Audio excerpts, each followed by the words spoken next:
right, welcome back. And in case you're just joining us, it's still Morning Ride, Tuesday's edition. And of course, just like what Michael Anchor did say, from the premium watch to yet another great time out as far as the program is concerned. And so, joining us on our next conversation, we'll be looking at the principles and advantages of servant leadership. Principles and advantages of servant leadership. That is, people who at various points are leaders, but there's this servant leadership, that has actually shot them at various points to where they are today. And speaking to this component of our discussion, I have with me the Senior Special Assistant to His Excellency on Youth Mobilization, and of course, another great comrade who is also joining us. I'd like to make welcome quickly Comrade Lucky Onya, SSA to His Excellency on Youth Mobilization. I'd like to welcome you. Good morning. Thank you. And on the extreme, I have Comrade Chief Zete Ansler.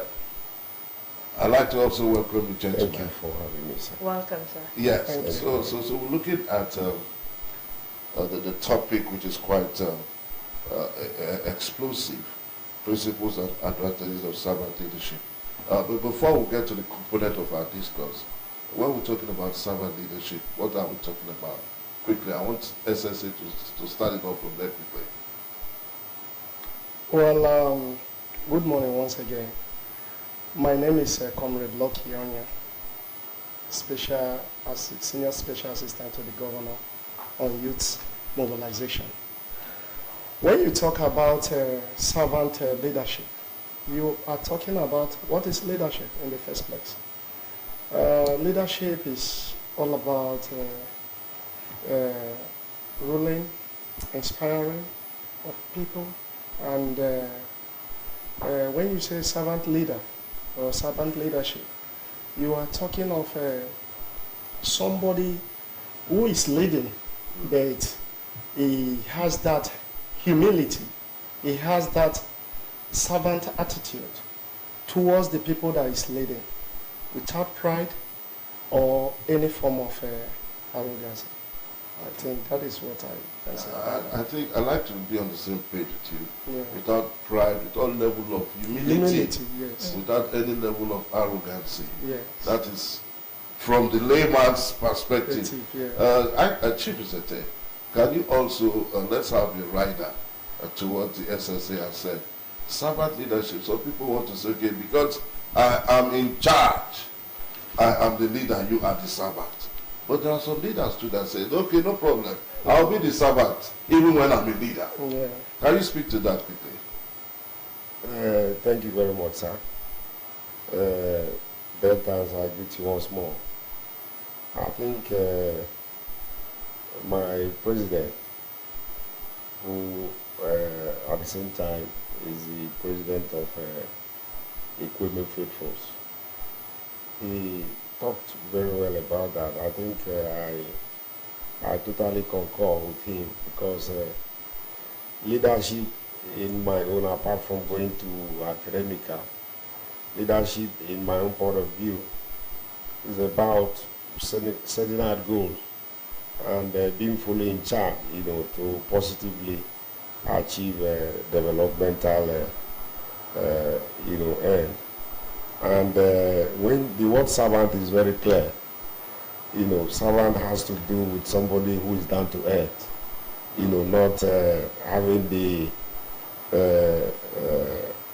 power to be authoritative. And when you mix both of them together, a leader who at all times is listening to the yearnings and aspirations of those persons and people that he is in charge of. It speaks very clear about itself. If you are leading a people and you become too authoritative, in most cases, even if you are doing the right thing, they will be so scared of looking at your face, or maybe they see you as a tyrant who, even if they have good ideas to, whisper to you or contribute towards achieving those set goals, they'll have this nonchalant attitude of, putting you in the clear picture of making you know when you are making mistakes or when you are about to make mistakes. So it is better to be a servant leader, especially in a democratic setting where it's all inclusive and where it's 100% about the people. I think that is my own point of view in terms of being a servant leader. Yeah, you have also taken it from a different dimension, from a different angle, right? Which to me is knowledge, because knowledge they say is power. Right, because when we say servant leadership, it's not easy to come by, especially with the crops of politicians that we have. So I need us to be realistic, because if we say a servant, let's first of all define who a servant is. A servant is a person who performs duties for others, especially a person employed in a house or domestic duties or as a personal attendant, someone who attends to someone personally. Now, one key principles of servant leadership is putting others first. Now, in the context of politics now, how realistic is this, given the pressure to win elections and maintain power? You are there and you want to be there, and there's this pressure to win an election, so you need to have that willpower to win the election and maintain power as well. So when we say servant leadership, do you think is realistic given the kind of politics we play in Nigeria? Mr. Aslan? Yes, as somebody who started politics, being on the side of the people at all times, because my flair and my love for politics is as a result of having the opportunity to develop my people. And to a large extent, in speaking the real truth, the percentage in the expectation of the servant leader that Nigerians expect is not, truly seen at all levels in Nigeria. Okay. And it is better for us, our developmental level, and what the expectations of Nigerians, is supposed to be, is at a millipede speed. Okay. And probably we need to look inward. It is not, there are some people who are politicians today, and who are in positions, and they are not supposed to be there. Okay. We are getting it wrong. There's a situation where round pegs are in square holes, and square holes square pegs are in round holes, and round pegs are in square holes. Yes. We need, and I blame the people more. Because you cannot talk about democracy without the people. The issue of rigging, the issue of manipulation starts from the table of the people.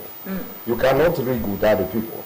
Okay. So the people need to be properly oriented. The people need to be properly nurtured and cultured for them to surely and properly understand that it is not about collecting peanuts on that election day that matters. What are those developmental achievements and strides you expect for somebody who you have put forward as your leader? It is very important. So I voted you in to be my local government chairman or to be my governor. Yeah. And you told me, you read out your mantra, your agenda, everything, your manifesto, and I said, okay, I'll vote for you. And you promised to be my servant leader. And then you enter 1 year, 2 years, you're doing the opposite. Maybe you're now an authoritarian. And you have like 4 years to go. There's nothing I can do because my hands are tied. So you need to serve. It is after that 4 years tenure that when you want to now vie, maybe you start getting humble again and then spending money, and I'll vote you in again. but that may or may not happen. So so after in that 4 years, there's nothing the citizens can do.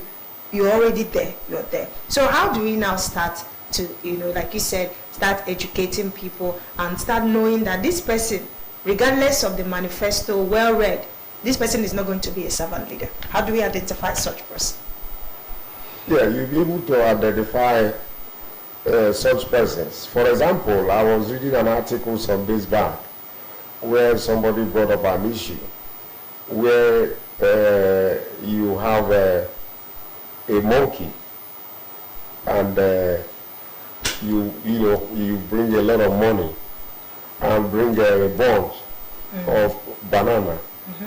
You give, for example, let's say 100,000 naira. Okay. A bunch of banana, maybe if you get to sell it there, it will, even if it is too costly, it will be more than 10,000, for example. Right. Then you give 100,000 naira to the monkey will not collect it. Then when you give the monkey that bunch of banana, the monkey will jump towards the bunch of banana, because the monkey does not know that the 100,000 naira can buy so many bunches of bananas. That is the situation of the Nigerian people mostly, and the electorates. Okay. So, like we have a National Orientation Agency, for example. It is either they are hiding these facts from the people, or they deliberately don't want the people to know they are right. Okay. But there are certain persons, there are certain people, there are politicians in Nigeria who truly understand why they are vying for political offices to truly develop their people. We can mention a lot of them. But a good number of Nigerian politicians don't know why they are in office. We can mention a lot of those politicians. I will allow you to open up that space now, because you are members of the Premier Faithfuls. Yes. And today it's the principal's birthday. So can you speak to those conversation, because it was immediate past governor of the Delta State. I know definitely you will say he was the servant leader. Can you speak to that quickly? Oh, thank you very much. Well, yes, we are members of Ekweme Faithfuls, and by the grace of God, today is our principal's birthday. Yes, I would say His Excellency, Distinguished Senator Dr. Ato Ifeanyi Okowa, the immediate past governor of Delta State, is a pure example of a servant leader. Why do I say so? You see, he is a leader, but you see humility, you see humbleness in him as a leader, even when he was a governor. The way he talks, the way he does his things is respectful. Who is a servant leader? A servant leader is somebody who is in leadership position or leading, but has that attribute or attitude of a servant in him, which our principal, Senator Dr. Ifeanyi Okowa, possess. So, although, yes, I will agree with you that it is not common, it's rare in Nigeria, given the way politics is being played, to see many who belongs to that class. But I can tell you that His Excellency, the immediate past governor, even the current governor, Right Honorable Eda Sharif Oborowere, is also another example of a servant leader. I'm not just saying it because he's my boss, I'm working with him. But what is that makes these people special? You can assess them, accessibility. They are in touch with the grassroots, the people. They know the need of the people. They can assess the people can assess them. I think that is one of the examples or characters of a servant leader. And We are so proud, by the grace of God, to have a distinguished Senator Arthur Ifanyekowa being celebrated today. We are proud to be his followers, to learn from him because of that great attribute of being a servant leader. Okay, so quickly now, Elder Zeta, you are the national PRO of the Equipment Faithful. Today it's yet another beautiful day. I see Art Plus One. Can you speak to this, bringing us up to speed, the servant leadership qualities and traits, and also by way of achievements so far as we celebrate this great man? Yes, thank you very much. First of all, I want to wish, on behalf of Equipment Faithfuls, we are wishing His Excellency Senator Dr. Arthur Ifanyekowa a very happy birthday. Yes. And we wish him so many years ahead to celebrate in good health, and wishing the best, at all times. I'm saying this clearly because, like my president said, Senator Dr. Arthur Ifanyekowa himself is a true example of a servant leader. Yes. And if you see the way he walks, the way he talks, everything about him is humility. Yes. I've known him for decades, and I can't remember any day. I think anybody that is close to him or that I've seen him from afar will, of course, attest to this fact that I'm speaking the truth. Yes. I've never seen him angry in the public. I have never. And leadership or giving service to the people is not by pretense. Yes. Your character is your character, no matter how you pretend. Naturally. True. Your true self will showcase itself without you knowing. Because nobody can suppress nature. I'm not talking politics here. I'm saying the fact because I'm happy to be part of those celebrating Equipment today. All right. He walks calmly. Apart from walking calmly, he talks calmly. And let's go back to his developmental, side while he was a governor. While he was a governor of this state, he was able to put each and every local government at the forefront of all his programs. And the same thing the present governor is also doing by taking, starting from where Equipment stopped. If you watch, Delta State now is like a construction site. Jobs are going on all over the state. The same thing, Senator Dr. Arthur Ifanyekowa did. He took education to a very enviable height, where our children, our brothers and sisters were, taking their academic serious by clear supervision of the Ministry of Education. We saw these things while he was a governor. And His Excellency Sheriff Oborori is also doing the same. Yes. And when our people do say, if you learn how to sing from a musician, in most cases, your tone will always be like the tone of your boss. If I will speak while I say, Onye jini marebo, kuno yinonu. Meaning that if somebody that taught you how to sing, you will be very clear, the voice will be, almost the same. So we are proud of Equipment. While he was a governor, the security situation in the state was very calm too. And Yes, we have to be happy with him because he's the type of person and people we truly need in our national politics. Yes, yes. People who don't operate like tyrants. People who truly understand the pains of the people.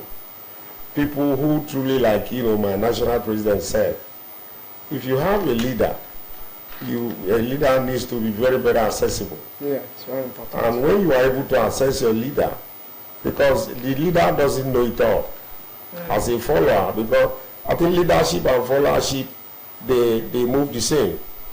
It's like two vehicles moving towards the same direction and at the same speed.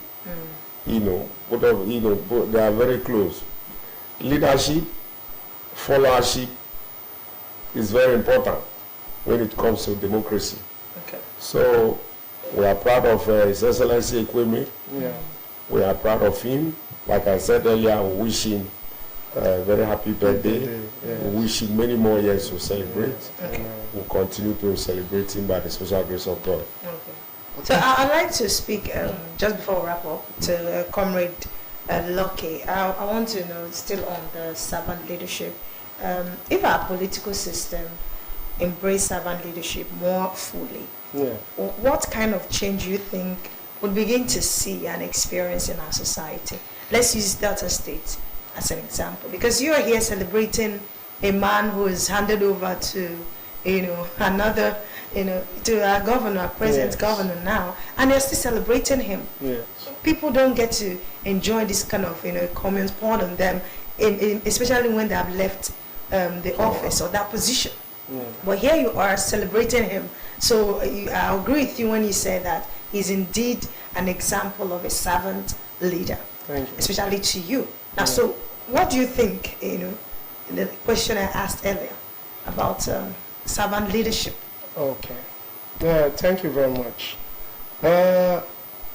When we have more of leaders who are servants, it will be of a great benefit, most especially to the populace, to the electorate, to Nigerians, because you first, like I said earlier, a servant leader must be accessible. In politics, if you can't access your leader, who you call your leader, I don't think that you are supposed to work under that person, because it is when you assess the person you can pass information or pass any corrections, whatever. So it will be of a great benefit to Nigerians as being experienced in Delta State currently, even when Ekweme was on board too. You can see the developmental stride. You can see, yes, things are changing positively for better. And given this our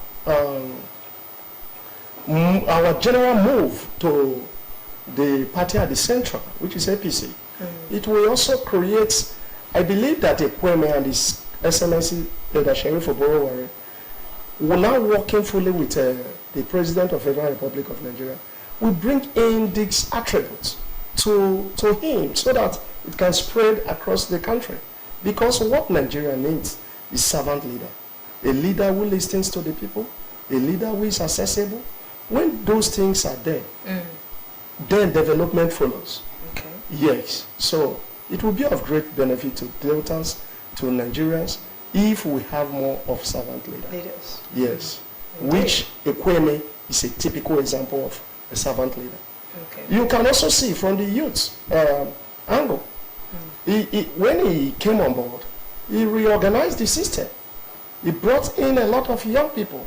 Because when you say the youths are the leaders of tomorrow, the tomorrow is now. When are they going to lead?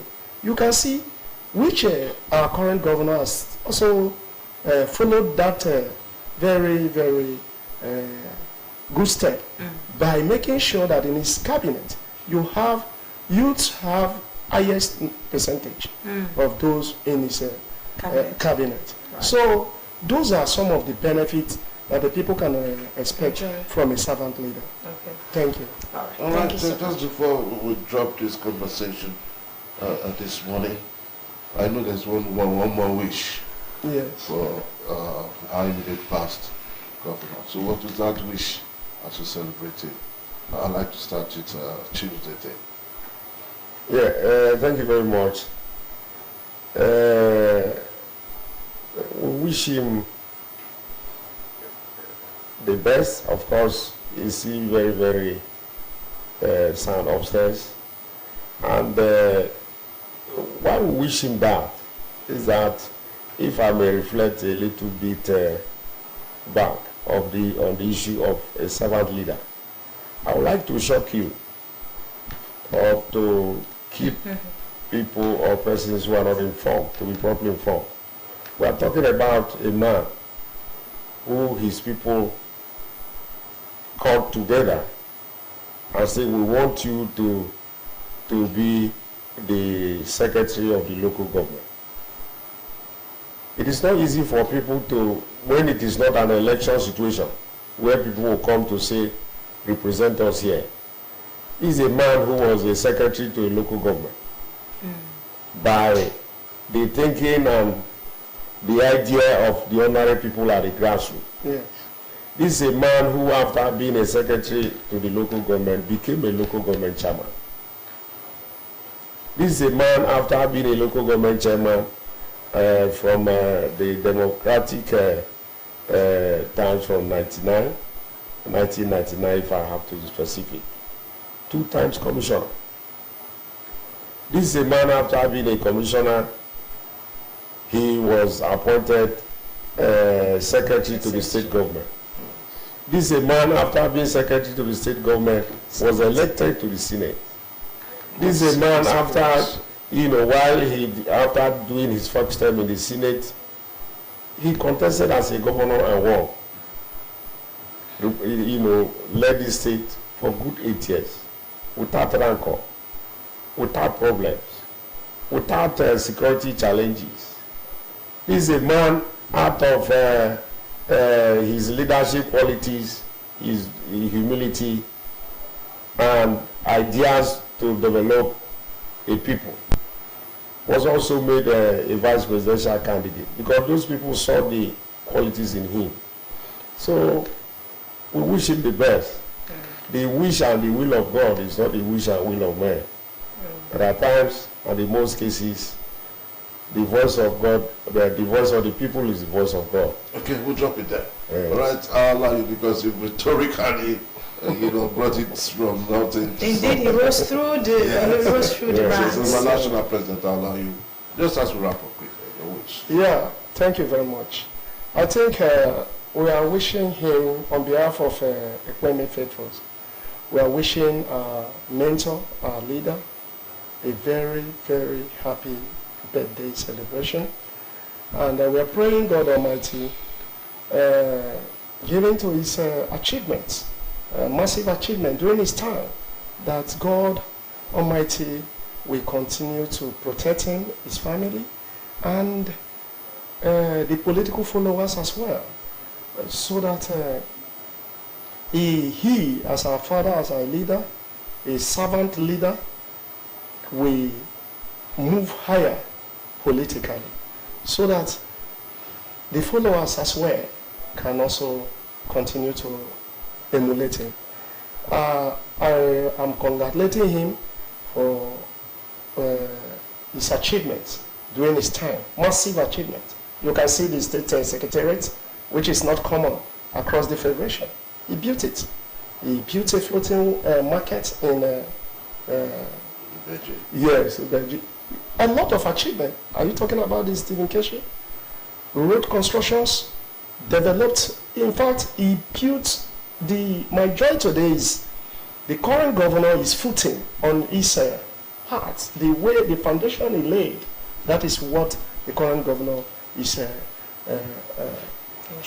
building on. So I think we are congratulating him, wishing him and his family good health and prosperity. Okay. Thank you. And subsequently, when you are coming, you come with a cake and a wine. Oh, yeah. Yeah. All right. Because he is actually our father. Yeah. And I remember when we were starting the program this morning, I did draw our attention that today is this man's birthday. Yes. And he's actually done quite a lot. Thank You know, so there's no other way to celebrate a man while he's alive. And so we've looked at the servant leadership qualities which this man actually has. And so it's on that note to drop this very aspect of the discourse. We'll move into yet another topic when we take a break and come back from that break. Stay with us. Morning Vibe, Tuesday's edition. We'll be right back.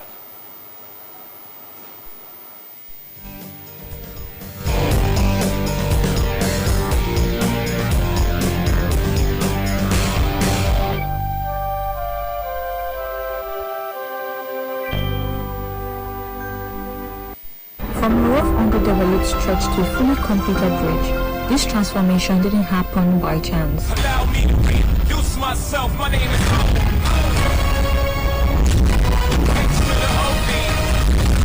Governor Sheriff prioritized this project, ensuring work moved at a steady pace. I visited the site a couple of times, even took a tour with my sister, which by the way was very interesting when it was still under construction. And each time I saw real progress, with multiple sites visits from the governor, close monitoring, and relentless effort